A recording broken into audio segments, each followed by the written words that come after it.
Good afternoon, everybody. Thank you for joining us this evening, wherever you are.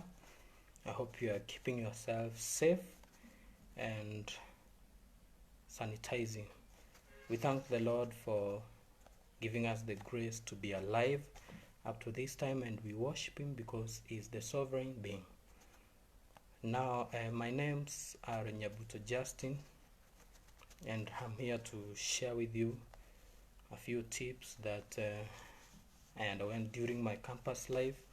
Actually, we learned with Tabitha Adisa, different courses but the same university and same religion, that is the Christian Union. And that's where we got to know one another, and she invited me this week to share with you. Now that I know most of you, in a few months' time you will be joining the universities and colleges. I wish you all the best. Now, my first topic that I'm going to deal with is serving God in campus. So, most of us, we are excited on joining university. Perhaps you've gotten some great experiences that university is a place where there is enjoyment in terms of luxury and all that. So you could join it. Serving the Lord is also a luxury and it's a lifestyle. I encourage you that once you shall be joining your campus, you shall make it a lifestyle in the university life, from the first year all the way to the last year. And also when you come out of campus, you shall continue serving the Lord. Now, for my case, I remember the first time when I joined university, I wasn't scared, of course, because I had taught some colleges before joining, and I had had some, sorry for the disturbance, consultation. Now, I remember the first time when I joined the university, the first Friday, I was looking for the Christian Union, because each time that I went to the secondary school, I joined the Christian Union, and in campus I searched for the CU, and I came across the Ushering Ministry, which was in Masai Mara University Christian Union. No, ushering is all about serving the Lord in various capacities, and that's the first ministry that I joined. I joined my fellow first years in serving the Lord, and they were psyched up because of the kind of work that they were going to do the coming Saturday and Sunday. It's all about cleaning the chairs and welcoming the various students who are coming to the Sunday service. So, according to Colossians chapter 3 verse 23, says that whatever you do, you work it with all your hearts, as if you are working for the Lord and not for human beings. So we devoted ourselves to arranging of the chairs, because we were arranging, the hall was carrying about 700 students. So you can imagine, we were devoted very much in that ministry. And God blessed us. We increased in numbers week by week, went for outreach to inform other first years to join us. And on Monday, I went and joined the Evangelism Ministry. It's all about the outreach.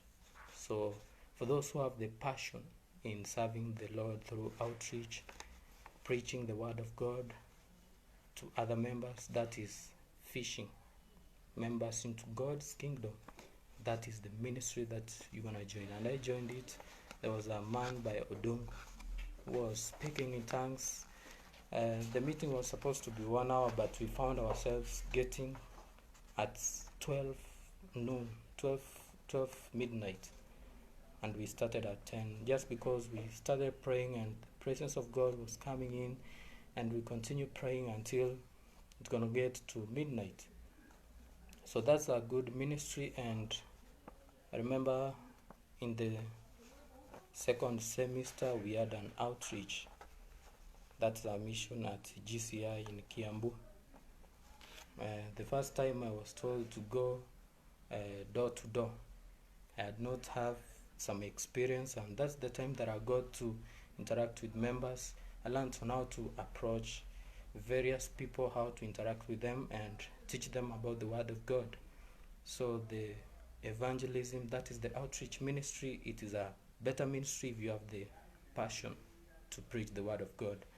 Then on Tuesday, I joined the Editorial Ministry. Yeah, that's the ministry that shaped me all the way to the 4th year, and up to now I'm doing the work that I was doing in the Editorial Ministry. It was by luck that I was the leader of the Editorial Ministry all the way from 1st year to 4th year, and I thank the Lord for that. We did a lot of work through creativity because it was passionate, and I got that chance to teach members about preaching the Word of God digitally. Then on Thursdays we always had families. I bet it's a good fellowship that you interact with various members and talk on matters affecting you as students, matters affecting relationships, in terms of finance, management, Bible study. All those are the meetings, or those are the kind of fellowship that we had in the families, both on Thursday and Sunday. So that is the much that I will spend in the Christian Union, and I bet even when we were going for long holiday, we could long to get back to campus, not even because of academics, but to go and join the CU, because that is the place to be. Once you join, I encourage you that you're going to join the Christian Union and specifically be active through the various ministries that you shall find in the university. Now, in the second topic, I want to speak about acquiring skills outside classwork. Yeah, the main purpose that you go to the university is to study, and I believe that is what your parent thinks or imagines, that once you get into the university you shall be able to study and come out a graduate, you've learned a lot of skills. But campus has a lot of free time. I bet by in a single day you want to learn like maximum of 4 hours. So the rest of the 16 to 12 hours you are free. So that is where we say that an empty or a free mind is the devil's workshop. So that is the chance that you're going to use to acquire skills outside classwork. And one of the ways that you can acquire skills, you need to build relationships.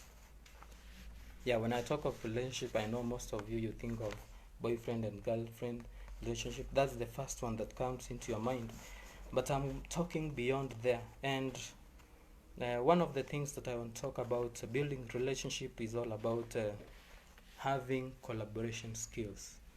I know the moment you went to school or you went to campus, you'll be taken by your parent, and then they will leave you at school, they go home, then they expect you to come for you in the 4th year, so you are alone. How will you be able to cope up for the 4 years in campus? You need to have collaboration skills. And what I mean by collaboration skills is being able to interact with everybody within the university. Remember, people are from different dynasties, people from different tribes, Nyanza, Central, Western, all those counties, they come to the university, and there you are. How will you build the collaboration skills? So one thing you need to know is about personal temperaments. I know you've learned about this perhaps in various fellowships in your churches. That's why I want to go through it roughly. So there are 4 main temperaments that each person has, and the first temperament is sanguine. Yeah, so when we talk of sanguine, this is the person who is talkative. Yeah, I know you know these people that when you go to any gathering, mmenyamanziana, kila mtu yeye ndiye ameanza kuongea, so at least they're gonna make you to laugh, they create fun, and then everybody was quiet, all of a sudden you begin to be talking. So those are the people I'm talking about. Yeah, so these people, when you get to interact with them, if somebody was looking at you too, you're gonna think that you've had a long relationship, but it's the first time that you've met with these people. So they are very friendly and they are very social. So if you want to develop these collaborative skills, these are the people to be able to interact with, and they want to teach you in various capacities, like in sports. They are good in politics, and they're good in business because they know how to negotiate, they know how to interact with people very fast. So like if you have a product that you want to sell and you don't know how to get your first customer, just look for these Sawin people and they will introduce you to your customers.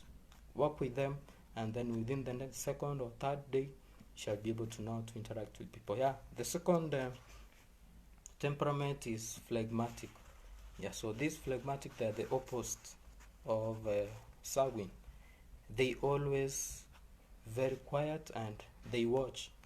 They tend to be quiet and they are concerned about family life and their own. But the good thing with this, they will teach you on how to be loyal to your friends, how to be trustworthy, even if it means something has happened wrong. They're gonna teach you on how to be loyal. Yeah, the third category is the melancholy. Yeah, so when we talk of melancholy, these are the people who are thinkers, or they know how to follow the rules. Once you give them the rules, they shall follow them to the letter. So if these people are faced with any challenges, they're gonna come up with a solution very quick. So if you interact with them, they will teach you when you are in a situation that you cannot think, you cannot imagine, you're gonna be able to remember and come up with a solution. And then lastly, we have the choleric. So choleric, these are rare species to find, and these are the creative people. Mostly you'll find this characteristic trait with the firstborns because they are always independent. They like domineering everything. If you take them to a population, they're gonna come out as leaders and they start directing everyone on what to do. So leadership skills, these ones they wanna teach you. So once you develop these collaboration skills and you interact with these four temperaments, you're gonna be a full human being with a creative mind. So another thing you wanna learn is about conflict resolution.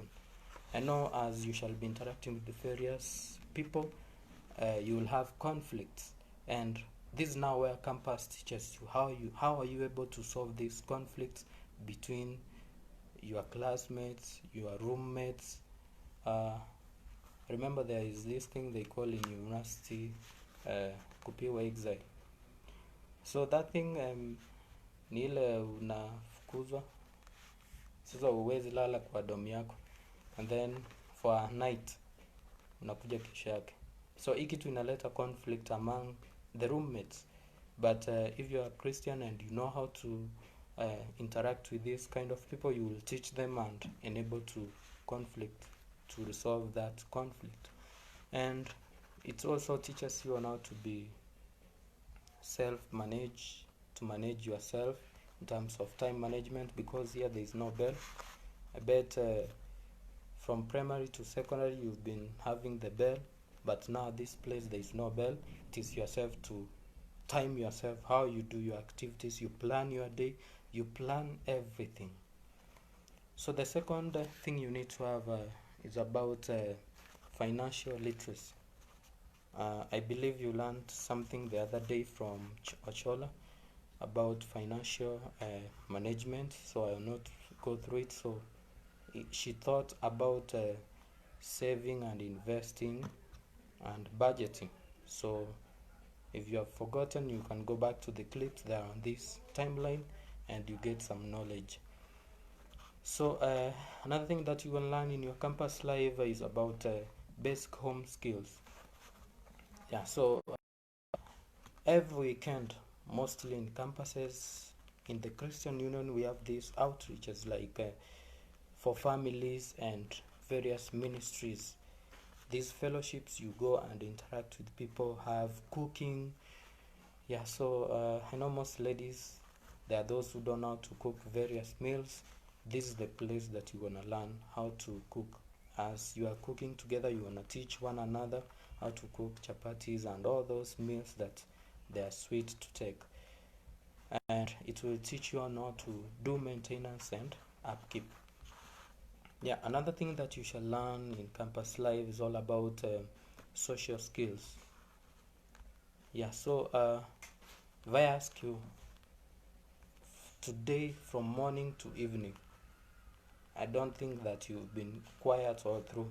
You've been speaking to someone, either your mother, your father, your siblings, and all that. So it means that all your life you spend speaking or interacting with your fellow people around you. So you need to learn on how to respect people's boundaries. Everybody has boundaries, and you need to learn how to respect them and protect yours. It will also teach you on how to develop conversation skills, because if everybody is new, we're going to initiate the talk. So you learn how to, even if you go to any room where we are all quiet, you can be able to interact or initiate a talk for us to talk. And it will teach you on how to have awareness of body language. I know this one you shall be learning it in communication skills, which is an essential unit in the first year. Then you need also to learn about job hunting skills. This is where you learn in campus. Don't think that if you go to university and study your book, you'll come out, utaenda nyumbani tu weke your certificate to relax. Because if you don't spend your time well in learning these job hunting skills, in campus you shall find people who are selling chapatis at 10 bob. 10 bob is an affordable price. But if you get to interact with these people, you'll find them they're very independent. If they sell those 10 chapatis, that is 100 bob, and per bundle they will have gotten a lot of money, like 300 shillings, which is a profit. So get to learn those skills. If you don't know, develop with those temperaments that I've taught you on how to interact with people. So in that you shall be able to source job opportunities, because they will always challenge you. I remember the first time I had learned in university, in a college, on how to design a poster, and I went to campus and found very creative posters. And I asked that individual, what have you used to develop this poster? And they told me, this is Photoshop. I wondered, how did he manage to do this? And they told me, these are the tutorials, just go through them. You'll find that in campus there is a lot of Wi-Fi, which is it is unlimited, and then you don't pay. So that is where you shall find free skills, free tutorials to go through, and you shall develop to a free, an independent, and then a very innovative person. So campus will also teach you on how to have a personal health and wellness. You will develop what we call mental and emotional specialization, because there is stress in life. Nobody, even if you are rich, you're gonna have stress. Even if you are poor, you'll have stress. In studying, you'll have stress, because sometimes you may fail in cards. How will you be able to manage those stress? Will you, if you get 12 or 15 and you have stress, you may go into having depression. So it will teach you on how to manage yourself, mental and emotional illness, because I know there are people who will hurt you in campus, and relationship, boy-girl relationship, you're gonna be hurt. It will teach you how to have the emotional wealth or health. And then you will develop the proper nutrition, exercising, and your hobbies. Now another topic is about how do you overcome these challenges, any challenges that you shall face in campus. Like for us, we were extended. We learned for almost 5 years in campus, and we expected to learn 4 years, so it is 1 year wasted. So how, if it were you, how will you catch up with this. So on my case, I decided that I want to go and teach a college and get some income, so that during that 1 year it will push me to come up with a skill or some project to work on. So one thing, you need to have a positive attitude. By that I mean you be optimistic in what you do. Be positive. When you have downfall or negative impacts in your life, just develop a positive attitude. Another thing, you need to open up to your friend or family. So anytime you face a challenge in campus, open up to your close friend, because out of those friends that you shall have, you shall choose them wisely and share your problems with them, and it will be solved. Another thing, you need to prepare, organize your schedule. I bet if you wake up in the morning and just be like that, do anything. Even if your friend comes and tells you, let's go to get me some company as we go to some place, you'll always go, because you don't have a schedule. So you need to have a schedule, and then you prepare for your day before it gets done. The lastly, I want to talk about focusing on time management. I know this one has been spoken by motivational speakers, most of them you've learned, TD Jakes, and the majority of the speakers, they've always thought about that. So one thing I'm going to repeat very quickly, that you need to write down everything in a notebook. All the things that you want to do over the day, you need to write them down and check whether you've achieved. Where you fail, you go and reorganize. So another thing, you need to stick to your routine. Once you come up with a schedule, follow it to the letter. And you need to exercise. Don't do a lot of work and then you sleep. If you do a lot of work, your mind gonna be full, and you're gonna start feeling headache and all that. So you need to rest, and then also exercise to freshen up your mind once again. You need also to stay organized. Sometimes you may find your schedule has been tightened or has been rescheduled, so you need to tackle the other jobs which are remaining one at a time. Then lastly, I will encourage you that go and read this book by the name 7 Habits of Highly Effective People by Stephen Covey. So if you learn those 7 habits of highly effective people, one of them, you need to be proactive. You need to have the end in the beginning. You need to have the end in mind before you start something, just like God had the end before it began creation. So if you have the end in mind, you're gonna work towards it, because you have the light ahead. Because the way that you go through before achieving something is dark, because there are so many setbacks. But if you have a view of the end, you're gonna be successful too. Then you need to think you are a winner.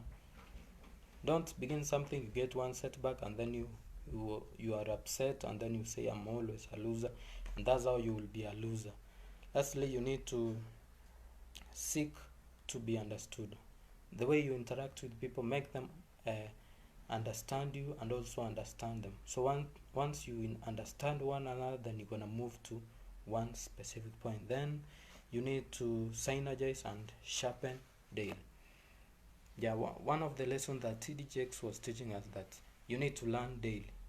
You want to lead somewhere or some people, you need to learn. If you don't learn, you'll be a follower then. Because each time that you learn something, you move to a specific point, you move to a new thing. That is how life goes by. Then parting short, I would like to encourage you that you avoid procrastination. What I mean by procrastination is pushing forward things. Unasema nitafanya.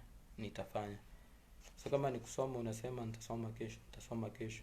You may finish a full year saying nitasoma kesho, and that's how you'll have failed. I want to thank you for giving me your time, listening to me. I know this is the first time I've spoken to you. We shall meet anytime soon. Always come to Nakuru to visit Tabitha, and maybe one of the days when I come to Nakuru, we're gonna share together. Now, physically, not this long distance speaking, but I believe take one thing that I've spoken among these 1,000, just have one thing and work on it step by step. Not a must implement all this at one point, but implement one by one, and you shall go somewhere. Otherwise, I love you all. May God bless you. If you want any interaction and question, you're gonna hit my inbox and we shall chat. God bless you. Have a nice evening.